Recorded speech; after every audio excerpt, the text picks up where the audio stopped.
Amen. I want to talk about stewarding your gift. Stewarding your personal gift.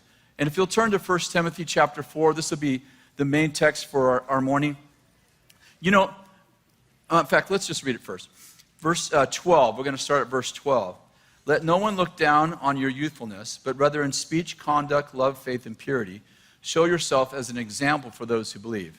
Verse 14, do not neglect the spiritual gift within you, which was bestowed upon you through the prophetic utterance with the laying on of hands by the presbytery or the elders. Take pains with these things, be absorbed in them, so that your progress may be evident to everyone. Pay close attention to yourself and to your teaching. Persevere in these things, for as you do, you will ensure salvation for both yourself and for those who hear you. I love this because Paul is talking to Timothy about taking an account for his ability. How many know accountability is an account for your ability? That's why it's called accountability. It's not account disability. I remember years ago, I had some disciples, some guys I was discipling. And by the way, how many know that Jesus never raised up Christians? He only raised up disciples. The word Christian believers were first called Christians in Antioch, and probably by their enemies and not their friends. So Jesus didn't raise up Christians. He didn't call people Christians who followed him. He called them disciples. The nature of a disciple is that what? You're disciplined. It comes from the word discipline. You have disciplined your life towards God. And so we had this group, and we read this book, really good book by a very famous person in the 1800s who used to gather, they'd gather, their guys, their disciples, and they would open their meetings by confessing their sins. And so we read that book, we're like, well, that's what we should do, And so we would go around the circle, and there was about 12 or 14 of us, and we would open by confessing the sins we committed that week. Yeah, I know. It wasn't like exciting. It was kind of like being at an AA meeting. My name is Kris Vallotton, and I'm a sinner. And here's the sin. And and there was a lot of pressure to think of ones if you hadn't, because you don't want to be, everyone's confessing your sin. You're like, yeah, I haven't committed one this week. They're like, you're a sinner. So there was a lot of pressure to come up with one. It's like, if you didn't do anything wrong, at least you had a wrong thought. Like, I had a bad thought this week.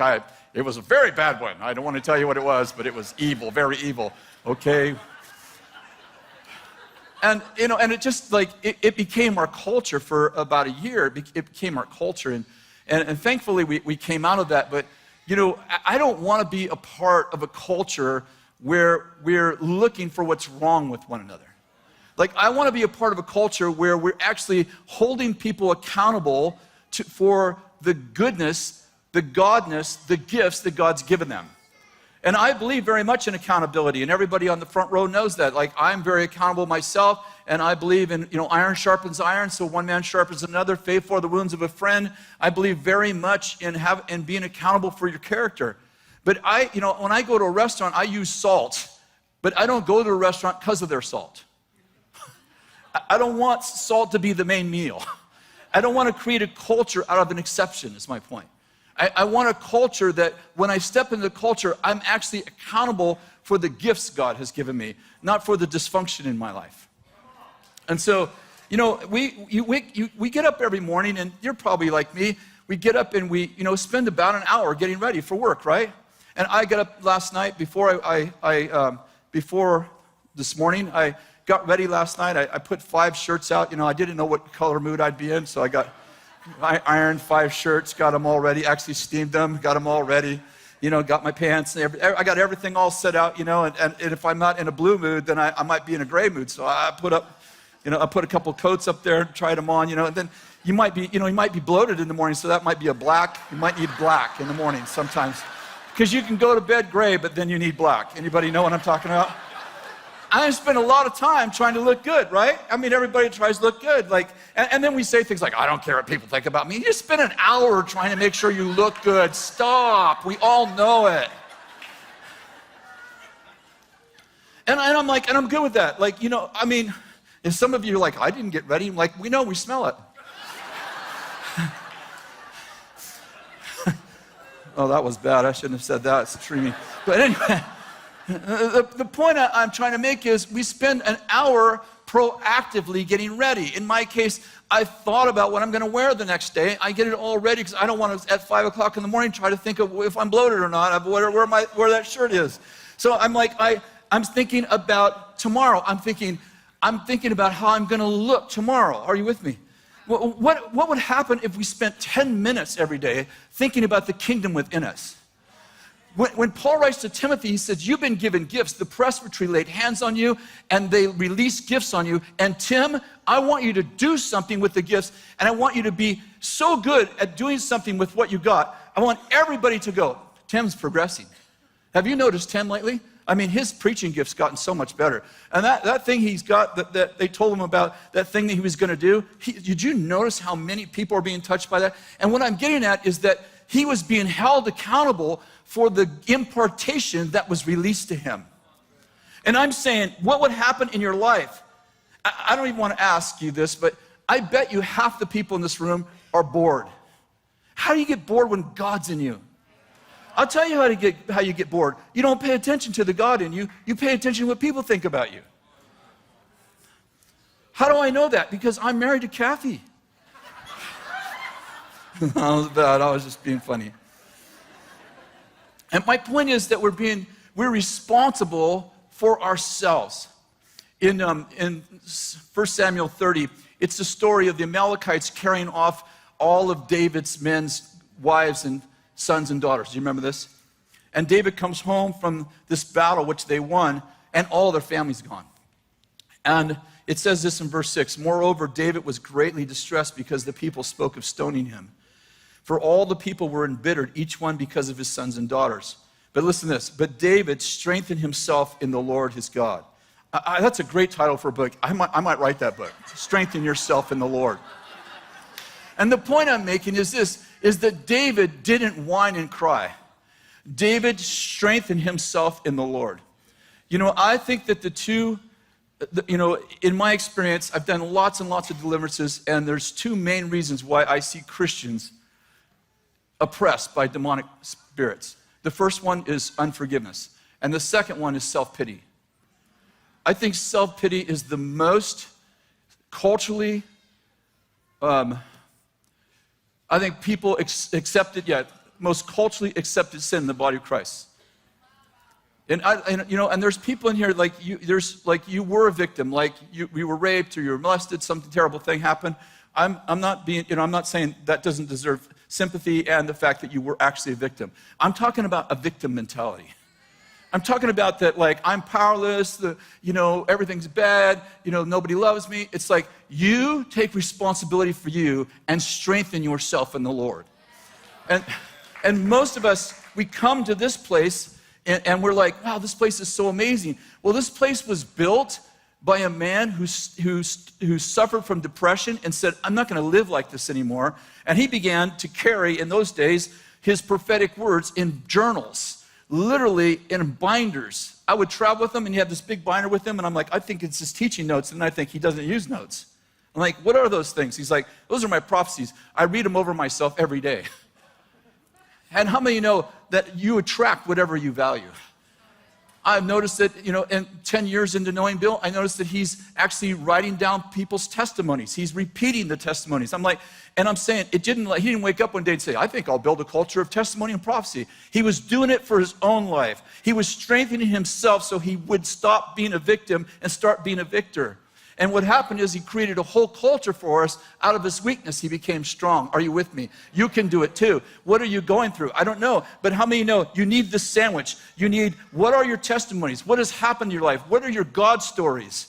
And then what are your prophecies? What is God saying about your future? Are you following me? So I refuse to be a victim. In 1 Timothy 18, Paul said, this I command and entrust you, Timothy, in accordance with the prophecies previously made concerning you. With them, you fight the good fight. What are you going through? I bet you in this room, and by people watching, there's hundreds and hundreds of challenges in this room. How many know the difference between a challenge and a problem is whether you've remembered your prophecies?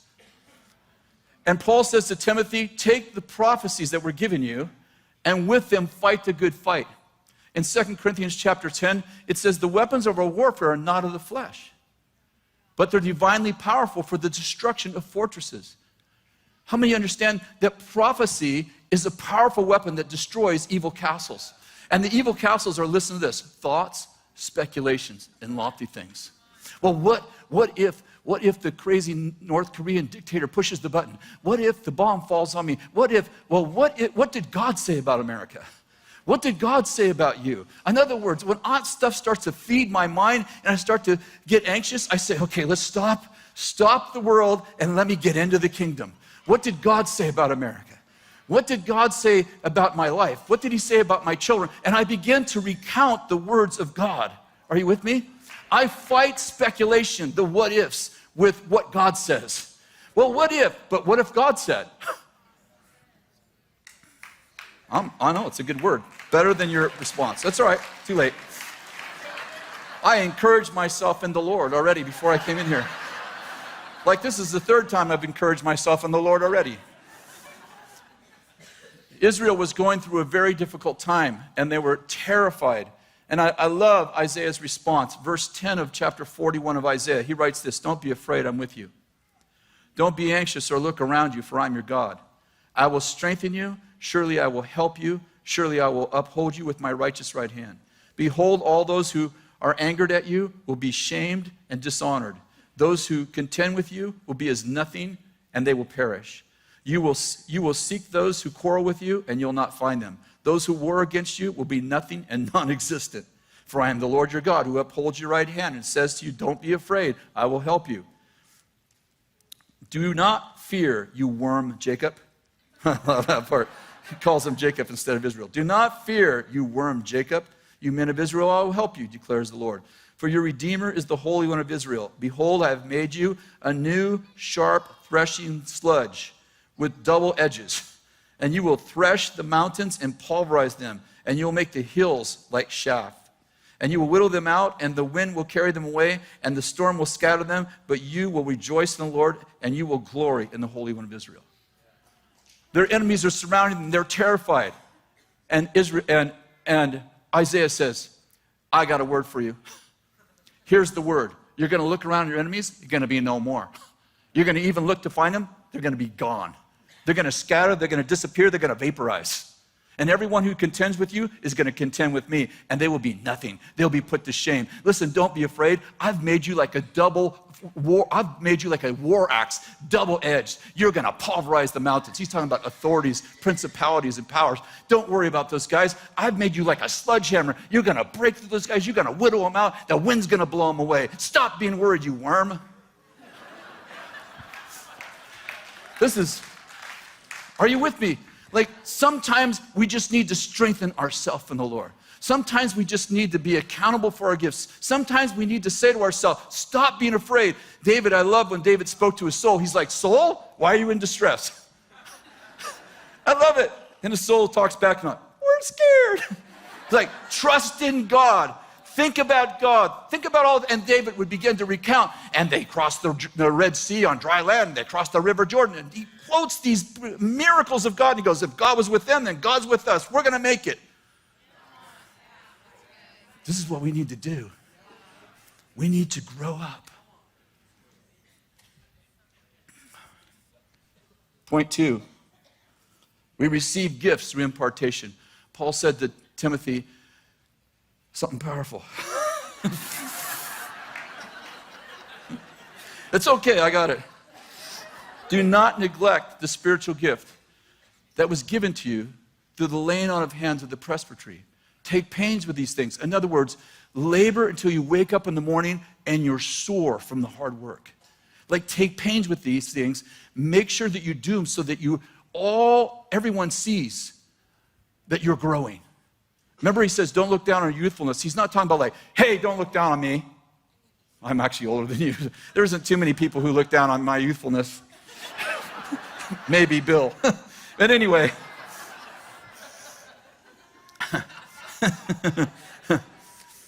Romans chapter 1, verse 11 says this. Says, I long to come to you, Paul writes to the Romans, that I might impart a spiritual gift to you, that you may be established. Think about this. Romans is probably the most theologically profound book in the entire New Testament besides the Gospels that Jesus spoke. I mean, he's about to write them 16 profound chapters. And he says this in his opening statement. I long to come to you, that I might impart a spiritual gift to you, that you may be established. The word established there is a Greek word that means can stand in the storm. Do you know what he just said? You can't stand in the storm, and when you finish this book, you still won't be able to stand. You know why? Because I haven't imparted anything to you. There are some things you can't get through the internet. There's some things you can't get on Bethel TV. You can't get it from a book. You can't get it from anything except for someone who has gifts that they can actually give to you. Listen, I love technology. I'm not the anti-technology guy. I actually started Bethel Media, so I'm kind of like it. But people write me all the time. I bet they do to some of you too, and they say, oh, I'm over here in such and such place, and you're my pastor. I'm your pastor? No, I could be your teacher. Paul said, you may have many teachers, but you don't have many fathers. And people watch by Bethel TV, and they're like, you're my leader, you're my pastor. I'm like, you have a virtual leader and virtual fellowship on virtual church with virtually nobody. And we listen to the best speakers in the world, right? I mean, YouTube, you don't even have to go anywhere. I mean, sit in your house and you hear the best preaching. You can put it on your big screen TV and hear people preaching up there. And, it's all edited, and it's the best preaching in the world. They edited all their mistakes out and their cuss words. And you're listening to the best message ever. And you're like, I listened to 5 of them. I went to church 5 times today. No, you didn't. You just heard messages. And we are enamored with knowing stuff we can't ever do.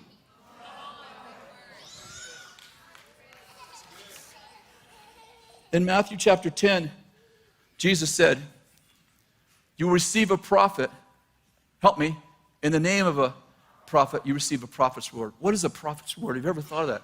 What is a prophet? I'd like to get a prophet's reward. I'm a prophet and I'd like to get the reward. By the way, if I have a reward, I ain't giving it to you. Just want to make that clear. Let me read you a couple more verses before I answer that question.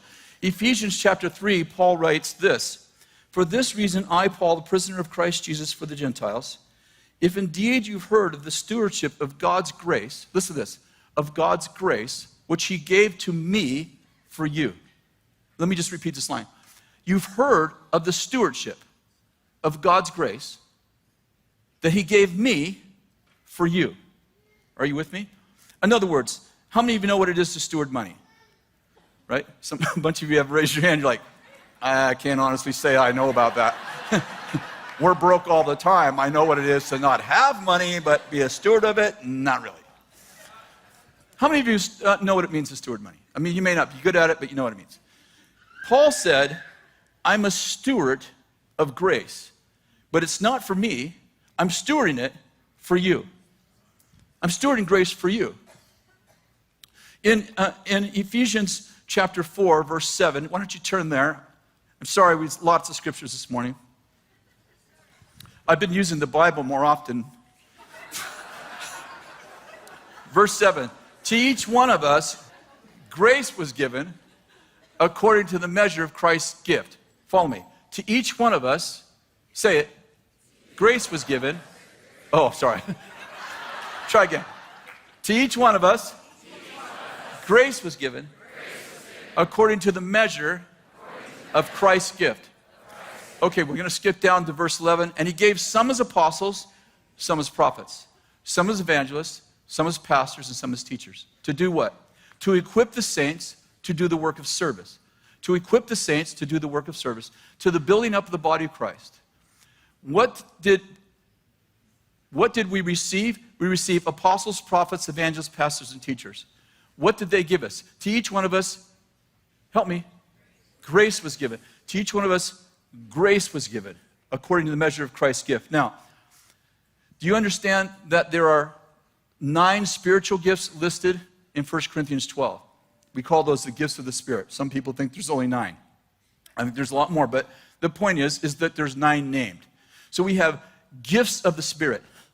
How many understand that the 5-fold gifts, the apostle, prophet, evangelist, pastor, and teacher, are not gifts of the Holy Spirit? They are gifts of Jesus. What do those gifts do? They equip the saints. Are you with me? What do they equip the saints with? What says to each one of us what? Grace was given.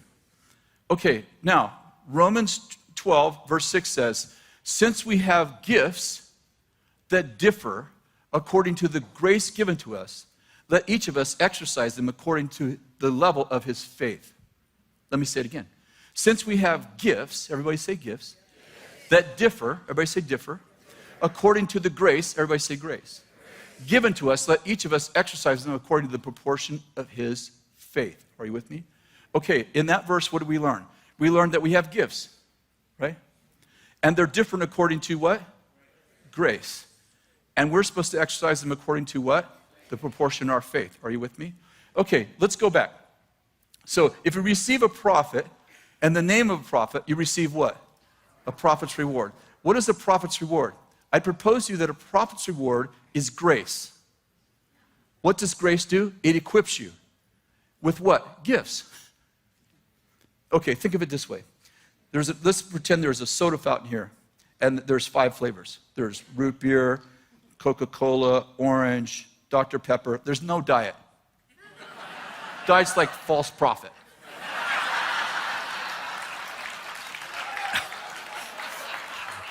You all understand that, right? And so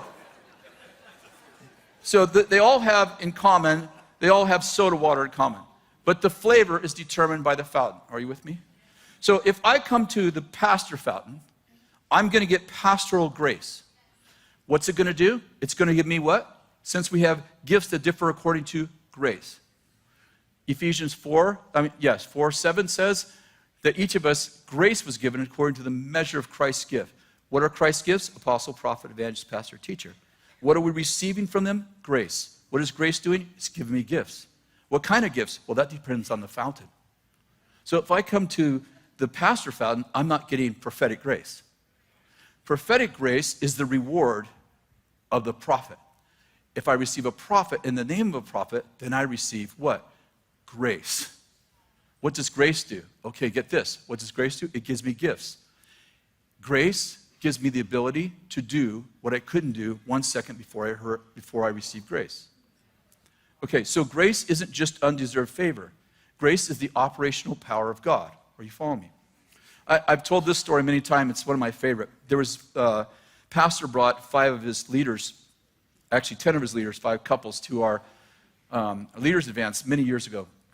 And the pastor said, hey, can you pray for my team? I'm like, yeah. So I was praying for the first couple, husband and wife. And I said to the woman, the wife, I said, I see you playing guitar, writing songs, and leading worship. And she immediately stopped me and she said, that's not me, that's my husband. My husband's the worship leader in our church. I said, lady, shut up. She said, I'm tone deaf.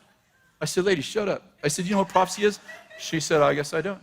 I said, prophecy is foretelling, I'm telling you the future, and forthtelling, I'm causing the future. I said, if you receive a prophet, in the name of prophet, you receive the prophet's reward. But how many know the value you place on the word determines the power you receive from the word? So she goes, do me again. So I said, I see you playing guitar, right? It was a lot longer than this, but you get the idea. So about, I don't know, 9-10 months later, right in the back, she comes up and she said, hey, do you remember me? In the aisle back there. And I said, no, I don't. She said, you prophesied over me about 9 months ago. I said, I honestly don't remember. But you told me to shut up. I said, oh, I remember you. And she said, you said I was going to write songs, play guitar. And I said, yeah, and you're going to lead worship. I remember that. She said, yeah, do you remember I told you I was tone deaf? I said, oh, yeah, I remember that. She said, when I got out of the building, when I went out the double doors, something popped inside my ears. She's been tone deaf for her entire life. And she said, instantly, I could recognize tone.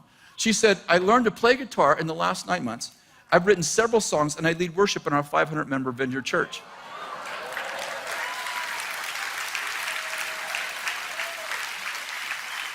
So what's the point?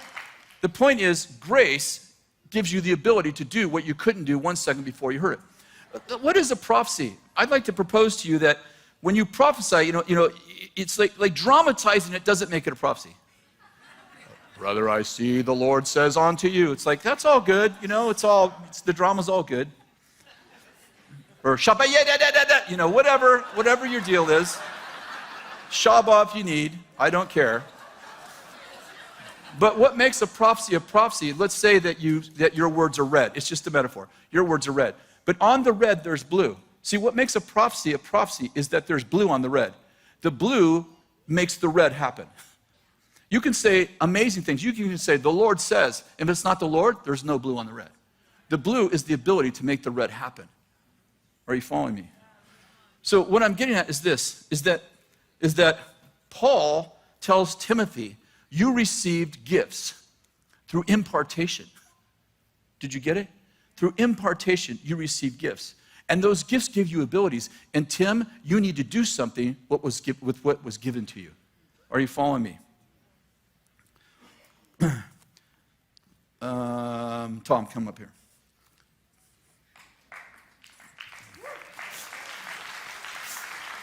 Grab a mic. Got a mic? Matthew chapter 7 says, ask, and it shall be. Seek, and you shall. Knock, and the door shall be.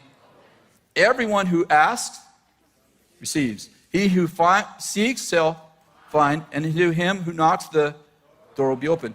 What manner of man among you, when his son says to him, give me a loaf of bread, gives him a stone? Or what if he says to him, he asks him for a fish, will you give him a snake? Not a steak, a snake. Sorry. It could be a snake. If then you, being evil, know how to give good gifts to your children, how much more shall your Father who's in heaven give what is good to those who ask? How do we get gifts? Well, I'm giftless. I have no idea. You ask.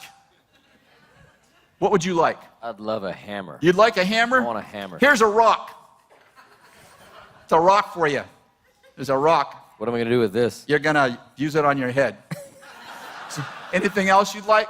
I'd love a screwdriver. Screwdriver? I got a stick. A stick. Here's a stick for you. Awesome. You like that stick? No. It's not what I asked for, man. But you just got to be thankful what God gives Thankful? you, brother. All right. Is this going to humble me? Some people that they're just not very gifted. Is this to keep me humble? Yeah. Okay. Well, maybe. What else you like? I'd love a 5/8 wrench. Yeah, there's a wrench for you. That's not a 5/8. And here's a screwdriver. I didn't want a screwdriver. Yeah, well, you got one anyway. I didn't ask for one. Sometimes you got to get things you don't even ask or seek. I don't want a tape measure. Here's a tape measure I want for a you. saw. You saw? I asked for a saw. Yeah, you got a problem there because it got no saw. I want a ratchet set. You got a ratchet set in there? You seem to be off a bubble. So it's a level for you. I have no use for that. Yep, That's not in my heart at all. Just do what most Christians do. Just show them off. I don't desire that. Okay. I don't really. There you go. There you go. Yeah, you want to see my wrenches? This is what we do in conferences. I got these wrenches. What are your wrenches? Oh, you got a tape measure. I'll swap you 2 of these for one of those. There we go. Yep. Oh, you got a 25-footer. Mine's a 40. Yeah. Yes. I look good. I don't know what to do with it, but I look good, right? Yeah, do I look good? That's all that matters. All that matters? When you're a Christian, you just need to show up with some just gifts. About looking good. Nobody really used them anyway, but they just, see that? Shiny things. Shiny things. I don't know what to do with it, but I can style it. You like to style? I can rock it. Can I have my tools back? Matches my Thank new you. shoes. You like? How many know, how do I get gifts? I ask for them. I want to be an apostle. I want to be a prophet. Really? Why do you want to be the guy who hands out the equipment? Wouldn't you rather? Thank you, Tom. You did great, sort of. The apostle, prophet, evangelist, prophet, and teacher, what do? They equip the saints. How many know they hand out equipment? You're the people who actually get to do this stuff. Jesus didn't say, these signs will follow the apostles who believe. He said, these signs will follow those who believe. Well, how do I get more equipment? Do something with what you got. There's this dichotomy in the Bible. The gifts and callings of God are irrevocable. That's Romans 11. The gifts and callings of God are irrevocable. Now, on one hand, Paul says the gifts and callings of God are irrevocable, but then we have several other verses, like the parables, where Jesus talks about the minas and the talents. Do you remember that? Are you bored now? The minas and the talents. I lost you someplace out there. I know you're out there somewhere. There's a story of the mina and the talents, and the guy that had one talent did nothing with it. Do you remember that? And that talent went to someone who did the most with it.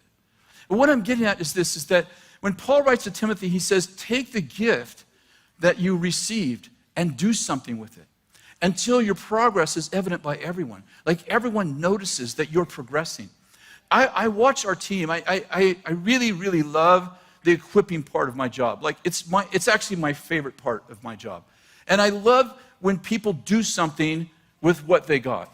I was listening to my son Jay went to a particular place last week, and he was there about 9 months ago, and he taught them all this stuff. And when he went back this last week, he was telling us in staff meeting, you know, they actually changed the building. They were building a building. They actually added 2 rooms on to do what Jay said that they needed to do. And they had posters with his quotes on them, and they were doing all this stuff with them. It's like, you know, I've spoken to crowds, 60,000 people. It's the largest crowd I ever spoke to. And I'm like, it's all good, but I'd rather speak to 50 people who value what I'm giving them and are going to do something with it.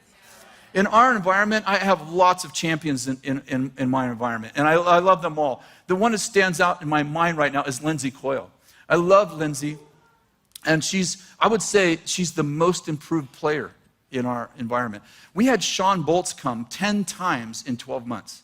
And the people, you know, the leaders were saying, I'd love to have Sean come to this thing, and someone else would say, what do you think about me having Sean here? And we ended up with Sean 10 times in one year. I really felt the Lord emphasize Sean's gift. You know, this incredible word of knowledge. He's calling out people's addresses and phone numbers. And I watched Lindsay. I remember having a conversation with Lindsay. That was about 2 years ago. I remember having a conversation about Lindsay about the 4th or 5th time Sean came in. And she was telling me how enamored she was by his gift and how she felt pulled into something bigger, like she was growing. And little by little, I began to hear about Lindsay on my team. And they're like, oh, Lindsay got up in front of the students today, and she called 4 of them out by name, and she had the phone number of 2 of them and the address of another. And I'm like, it wasn't one person. It was like, right, Barbara, it's like, I started hearing all these stories. So one day, this is probably the end of last year, school of ministry, so a few months ago, I came in a little bit late, and they had Lindsay come up to just demonstrate prophecy. And while I was in the room, she was like, she called, I have this name. And somebody stood up and she goes, I have 4 other names. She goes, those are the names of my children. And I have this address. That's the address we live at. I have this number. That's our phone number. And I'm standing there. I'm like, this is the first time I've experienced Lindsay. I've heard about it, but I haven't experienced it. And I'm sitting on the front row, and she's like, oh, you're here. And I'm like, keep going. So I got up on the stage with her, and I'm with her. I'm like, so I said, we'll minister together. So she calls someone out by name, another person out by name, tells them this whole thing about their phone number, their address, and I'm like, you're a man. There's someone in here, you have glasses, and you need them for both eyes. I mean, I was so excited. Like, here's one of my daughters, my spiritual daughters, and she's growing beyond me. I'm like, how do you get more excited than that? And I'm jealous in a good way. I'm like, I told her before I got down, I said, would you put your hands on me and give me that thing? And I'm like, this is what Paul's telling Timothy about. Like, don't just get tools, build something. Do something with what God gives you. Like, be responsible to do something with what God gives you. It's not just shiny things we show one another or bring to a conference or tell other people about. It's something we're building the kingdom with. Are you with me?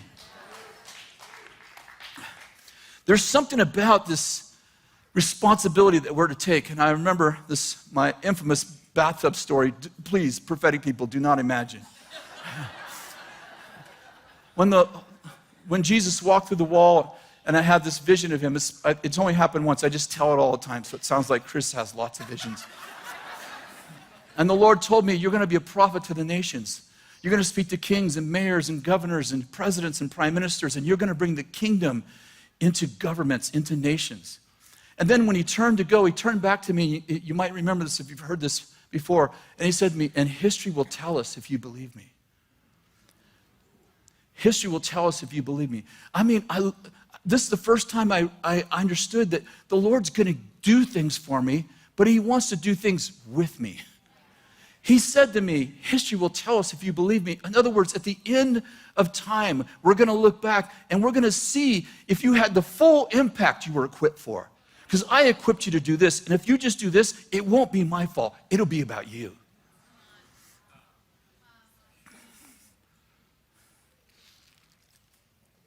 Number 4, you have to take responsibility to take care of yourself so you can take care of others.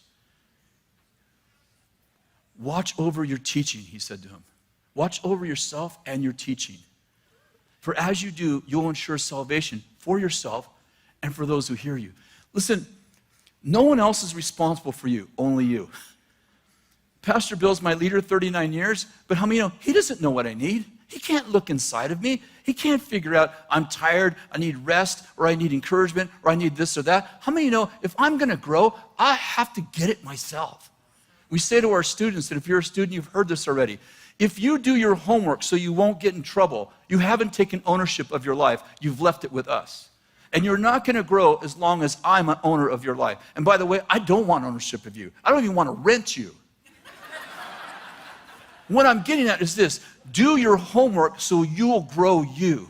Walk in the room and say, I'm going to get everything I can get out of this room. Come Sunday morning, and say, this morning, I'm going to get something new. I'm going to get equipped. Something's going to be imparted. I'm in the room with someone who's gifted. It may be the person sitting next to you or the speaker who's speaking. I didn't come here to critique the message. I didn't come here to say, oh, I didn't like that part or I don't agree with that. Just take the part you like and don't bring a little shot glass. I mean, I didn't finish that.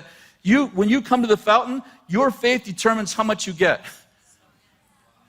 How many of you know he gives the Spirit without measure, so the measure's on your side? You can be like the widow who brought 10 jars, or you can be like the widow who brought 1,000 jars. It's not going to stop flowing until you decide to not contain it anymore.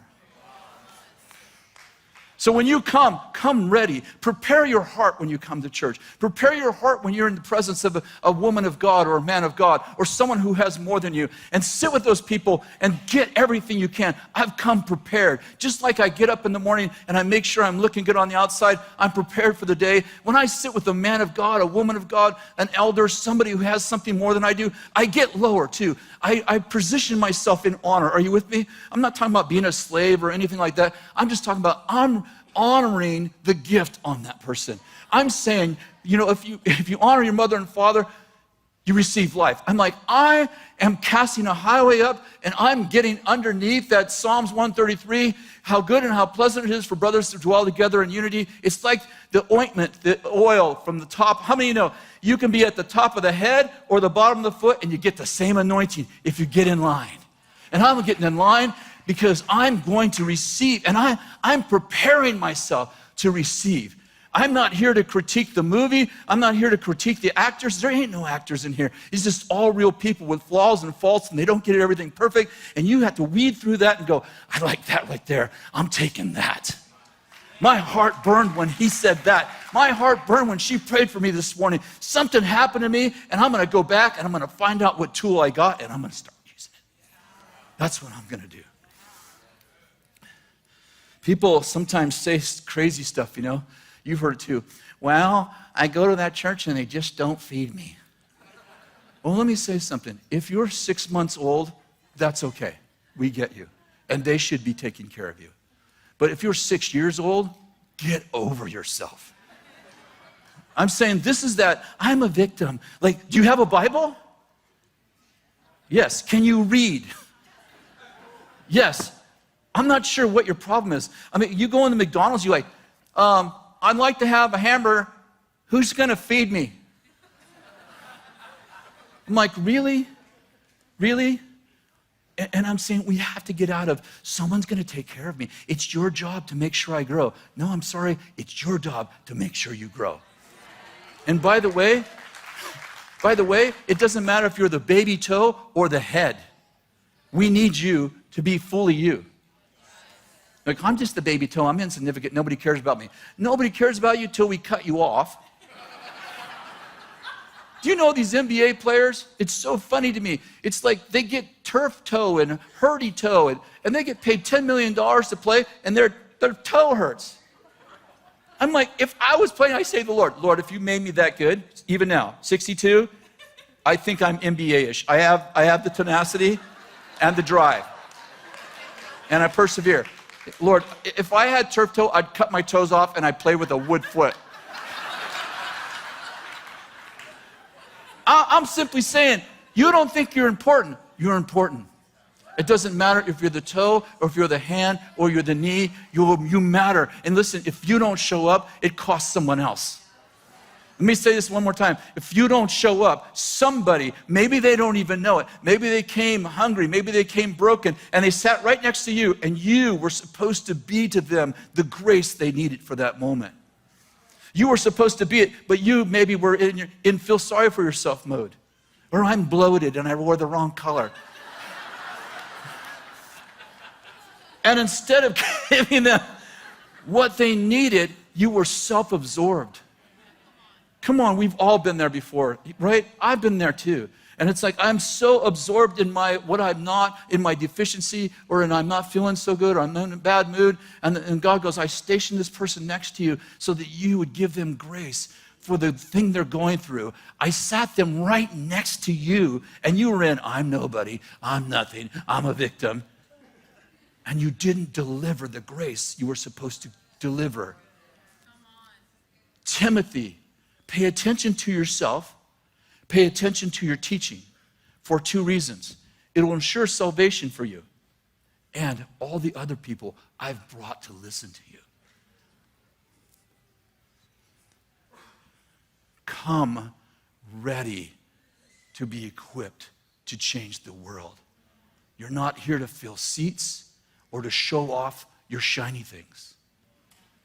We're here to get grace, not even from one another mostly, but so that we can go out there in graceless land